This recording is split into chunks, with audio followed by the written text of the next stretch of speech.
Ce lundi 17 avril, Jacques Séguéla était l'invité de Pascal Praud dans son émission L'heure des pros. Pendant leur échange, il a pris la défense de son fils, Tristan Séguéla, scénariste et réalisateur de la série Netflix à propos de Bernard Tapie. Une série qui est loin de faire l'unanimité. Ce vendredi 14 avril, Netflix a diffusé les toutes premières images de la série consacrée à la vie de Bernard Tapie qui sortira le 13 septembre prochain sur la plateforme. De nombreux membres de la famille Tapie s'étaient déjà fermement opposés à ce projet, dont Bernard Tapie lui-même, peu de temps avant sa mort, et ils sont à nouveau montés au créneau il y a quelques jours. En effet, Rodolphe et Sophie Tapie n'ont pas caché leur mécontentement sur les réseaux sociaux face aux termes utilisés pour décrire leur père et grand-père par la plateforme, businessman, homme politique, arnaqueur, patron de l'Olympique de Marseille, chanteur.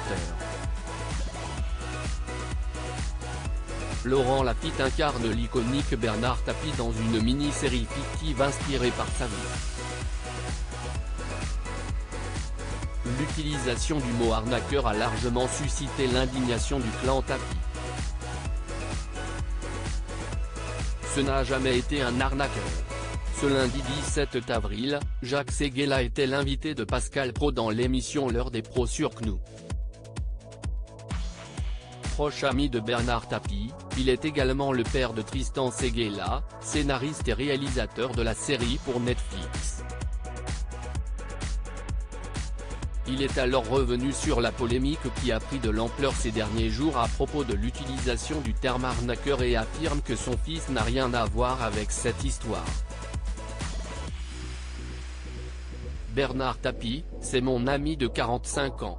Vous pensez que j'ai envie que mon fils le détruise? Simplement, Tristan n'y est pour rien dans cette histoire-là, puisque ce sont les RP, relations presse, notes de la rédaction, de Netflix qui ont lancé le mot de arnaqueur. Tapie a fait beaucoup de choses dans sa vie, des bonnes et des moins bonnes, mais ce n'a jamais été un arnaqueur. Donc, c'est faux, a-t-il déclaré sur le plateau. J'ai passé 7 heures de ma vie à regarder la série. L'utilisation du mot arnaqueur est encore plus incompréhensible selon lui puisqu'il n'est jamais utilisé dans la série. J'ai passé 7 heures de ma vie à regarder la série image par image, et pas une seule fois, il y a le mot arnaqueur qui arrive. Simplement, qu'est-ce qu'il se passe à la fin? Eh bien, Tapie devient une sorte de héros, a-t-il confié au présentateur, dévoilant ainsi quelques informations sur le scénario de la fiction inspirée par la vie de son ami Bernard Tapie. À lire aussi c'est minable. Rodolphe et Sophie Tapie poussent un énorme coup de gueule concernant la série de Netflix sur Bernard Tapie.